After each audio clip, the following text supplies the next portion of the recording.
नमस्कार। लोकमत भारत की खास बुलेटिन में आप सभी का बहुत बहुत स्वागत है। मैं आपके साथ मोनिका राठौड़ा। ये रुक करते हैं खबरों की ओर। मुख्यमंत्री डॉक्टर मोहन यादव ने कहा कि मध्य प्रदेश सरकार प्रदेश में निवेश बढ़ाने, युवाओं को रोजगार उपलब्ध कराने और समग्र विकास के लिए निरंतर कार्य कर रही है। उन्होंने बताया कि किसानों के हितों के साथ इंदौर, भोपाल, ग्वालियर और जबलपुर सहित सभी प्रमुख शहरों में विकास कार्य तेजी से चल रहे हैं। मुख्यमंत्री ने कहा कि आज दिल्ली में भारत सरकार और मध्य प्रदेश सरकार के बीच टेलीकॉम सेक्टर में निवेश को बढ़ावा देने के लिए महत्वपूर्ण एमओयू पर हस्ताक्षर होंगे, जिससे निवेश और रोजगार के नए अवसर सृजित होंगे। साथ ही दतिया में करीब 11,500 करोड़ रुपए के निवेश से डिफेंस इंडस्ट्री स्थापित की जाएगी, जिससे क्षेत्र के औद्योगिक विकास, स्थानीय रोजगार और आर्थिक गतिविधियों को नई गति मिलेगी। हमारा एमओयू होगा। हमारी सरकार निवेश के क्षेत्र में लगातार काम कर रही है। युवाओं को रोजगार दिलाने के लिए, राज्य की समृद्धि के लिए, सभी वर्गों के लिए और समूचे प्रदेश की चिंता कर रही है। हर सेक्टर में हमारे चारों महानगर इंदौर, उज्जैन, भोपाल, ग्वालियर, जबलपुर, ऐसे में आज ग्वालियर को बड़ी सौगात मिलने वाली है।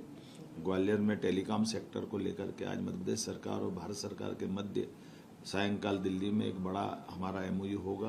बीच में हमारे इसी अनुबंध के बलबूते पर टेलीकॉम इंडस्ट्रियों को लेकर के पूरे देश की इंडस्ट्रियां मध्य प्रदेश में निवेश करेगी। इससे में बड़े पैमाने पर युवाओं को रोजगार मिलेगा।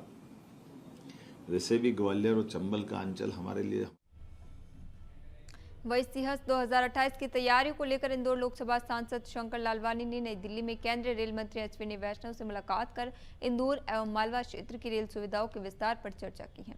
बैठक में इंदौर, लक्ष्मीबाई नगर सहित आसपास के रेलवे स्टेशनों के पुनर्विकास, प्लेटफॉर्म क्षमता बढ़ाने, यात्री सुविधाओं के विस्तार, लंबित रेल परियोजनाओं को गति देने तथा नई ट्रेनों के संचालन जैसे विषयों पर विचार हुआ। सांसद ने इंदौर खंडवा और इंदौर दाहोद परियोजनाओं में तेजी की मांग रखी। रेल मंत्री ने प्रस्तावों की समीक्षा के लिए अधिकारियों को निर्देश दिए और सिंहस्थ 2028 को देखते हुए प्राथमिकता से कार्य कराने का आश्वासन दिया।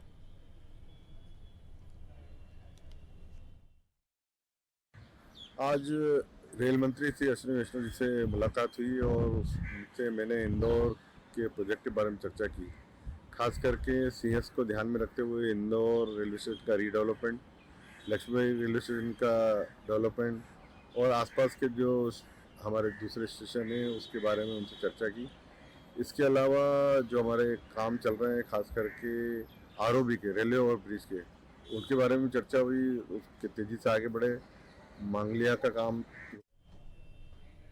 उधर नीमच जिले के मनासा तहसील के ग्राम बालागंज निवासी महिला की संदिग्ध परिस्थितियों में जान चली गई। वह इसके बाद जिला चिकित्सालय नीमच के बाहर गुरुवार को परिजनों का आक्रोश फूट पड़ा।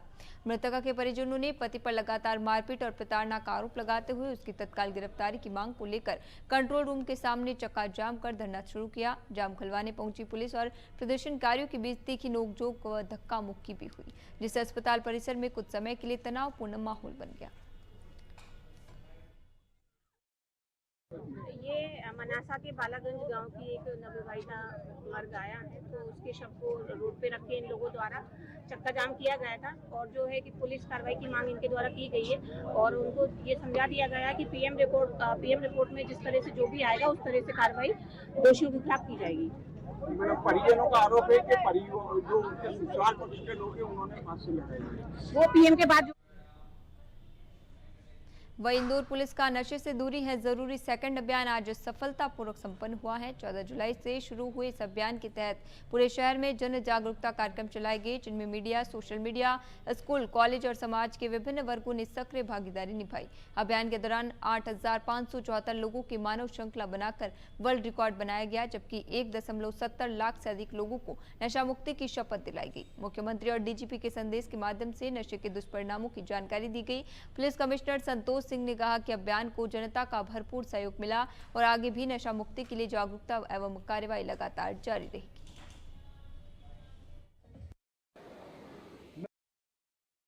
2.0 से नो टू ड्रग्स जो अभियान था, जिसका शुभारंभ 14 जुलाई को माननीय मुख्यमंत्री महोदय द्वारा भोपाल में किया गया था और उसके बाद लगातार पूरे मध्य प्रदेश में मध्य प्रदेश पुलिस द्वारा और इंदौर में इंदौर पुलिस द्वारा ये कैंपेन अवेयरनेस के लिए चलाया गया था, जिसमें पूरे शहर में across the section of society सभी ग्रुपों तक हम लोगों ने जो मैसेज है say no to drugs and narcotics, इसका सेवन स्वयं ना करें, अपने को जागरूक रखें और अपने दोस्तों, अपने परिवारजनों, समाज में भी इसका सेवन ना।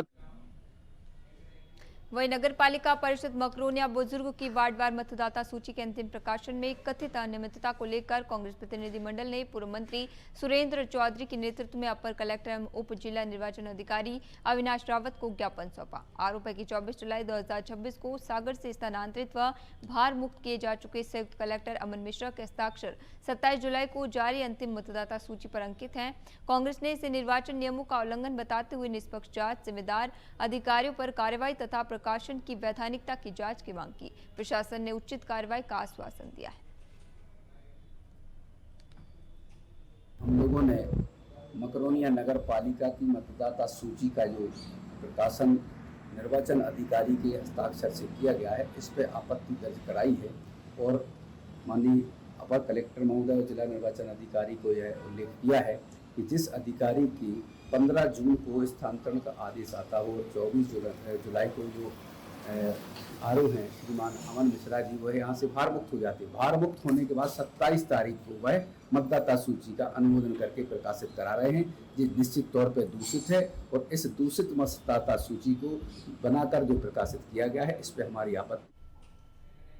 उधर नवागत कलेक्टर डॉक्टर शेर सिंह मीणा ने पदभार ग्रहण करने के बाद पुलिस अधीक्षक दिलीप कुमार सोनी के साथ प्रसिद्ध बाबा बैजनाथ एवं शक्तिपीठ मां पीताम्बरा बगलामुखी मंदिर में विधि विधान से पूजा अर्चना कर दर्शन की। दोनों अधिकारियों ने जिले में सुख, शांति, समृद्धि और खुशहाली की कामना की। इस अवसर पर एडीएम डॉक्टर शालिनी श्रीवास्तव, अतिरिक्त पुलिस अधीक्षक रविंद्र बोईत, एसडीएम देव कुंवर सोलंकी, एसडीओपी देवकर्ण यादव, थाना प्रभारी नागेश यादव सहित अन्य प्रशासनिक एवं पुलिस अधिकारी उपस्थित रहे। दर्शन के दौरान मंदिर परिसर में श्रद्धा आस्था का माहौल देखने को मिला।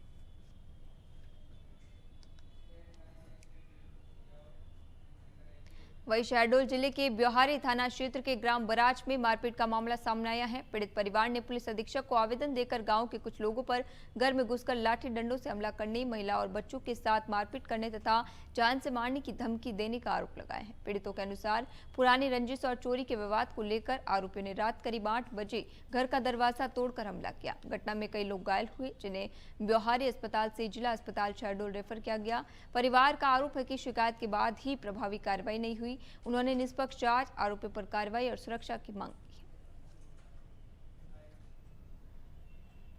लेके आए हैं कि हमारे घर में घुस के 4-6 बार मार चुके हैं। किसने मारा है? छप्पन कहार, सुइया कहार, टिंगलिया कहार और छोटू कहार, बेटू कहार और सुइया की घर वाले संजू कहार, सोनू सेन, विनोद सेन और सुमन। इसकी शिकायत कहाँ की हो आप? कहीं पहले कहीं गए हो? छप्पन का शिकायत यहाँ की है इन लोगों का, किरण तिवारी और सोनू सेन। वह इंदौर के खंडवा रोड स्थित संत श्री आशाराम जी बापू आश्रम में गुरु पूर्णिमा महोत्सव श्रद्धा और भक्ति के साथ मनाया गया है। श्री योग वेदांत सेवा समिति द्वारा आयोजित कार्यक्रम में बड़ी संख्या में श्रद्धालुओं ने भाग लिया। कार्यक्रम की शुरुआत पूज्य श्री के उत्तम स्वास्थ्य की कामना के लिए सामूहिक हवन से हुई। इसके बाद पादुका यात्रा, पादुका पूजन, मानसिक पूजन और माला पूजन का आयोजन किया गया। श्रद्धालुओं ने श्री आशा रामायण का पाठ किया तथा पूज्य बापू जी के सत्संग वचनों का सामूहिक श्रवण किया है।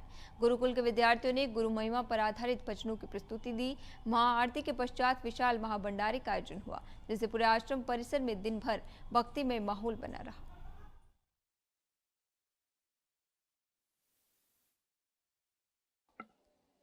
हरिओम, मैं कैरियर कॉन्वेंट घाटा विलोद स्कूल से आई हूँ। प्लस हमारा हॉस्टल है। हमारे पास 45 बच्चे, 38 स्टाफ को पूरे को लेकर हम हर साल गुरु पूर्णिमा पे आते हैं। हमको काफ़ी समय हो गया है आए हुए।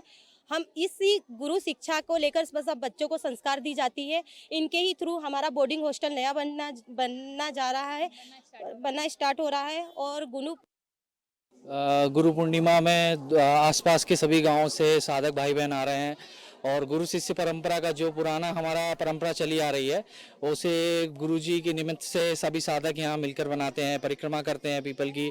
जो हमारी पुरानी संस्कृति थी जिसे हम भूल गए थे, वो गुरुजी ने हम सभी को पूरा ज्ञान दिया। उधर छिंदवाड़ा में थाना देहात पुलिस ने एटीएम लूट की बड़ी साजिश को नाकाम करते हुए 3 आरोपियों को गिरफ्तार किया है। पुलिस को सूचना मिली थी कि खजरी रोड स्थित एटीएम को निशाना बनाने की योजना बदमाश बना रहे थे। इसके आधार पर पुलिस ने खजरी शराब भट्टी के पास एक खंडहर में दबिश दी, जहां आरोपी हथियारों के साथ डकैती की तैयारी कर रहे थे। घेराबंदी कर पुलिस ने 3 बदमाशों को पकड़ा, जिसमें एक नाबालिग भी शामिल है। आरोपियों के पास से तलवार, चाकू, लोहे की रोड, हथौड़ी सहित अन्य सामान बरामद हुआ। 2 आरोपी मौके से फरार हो गए, जिनकी तलाश जारी है। पुलिस ने मामला दर्ज कर जांच शुरू कर दी है। मामला इस प्रकार है कि डकैती की योजना बनाते हुए हमने 3 युवकों को गिरफ्तार किया है। 2 युवक फरार हैं।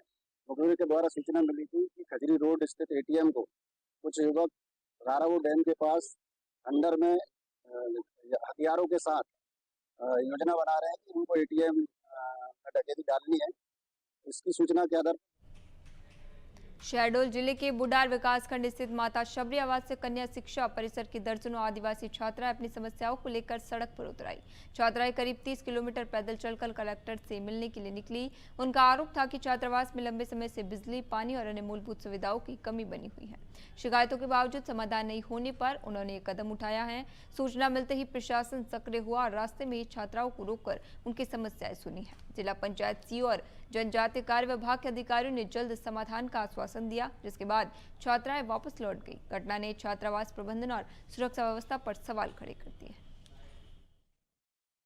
पानी और बिजली की समस्या को लेके गई थी और मिली थी तो उनको बताया भी गया था। जो अधिकारी आते हैं उनके संज्ञान में भी बात डाली जाती है और बीच में हमारे यहाँ विधायक महोदय भी आए थे, उनसे भी चर्चा की गई थी। यहाँ पानी और अभी के लिए खबरों में इतना ही। तब तक के लिए बने रहिए लोकमत भारत के साथ सच का।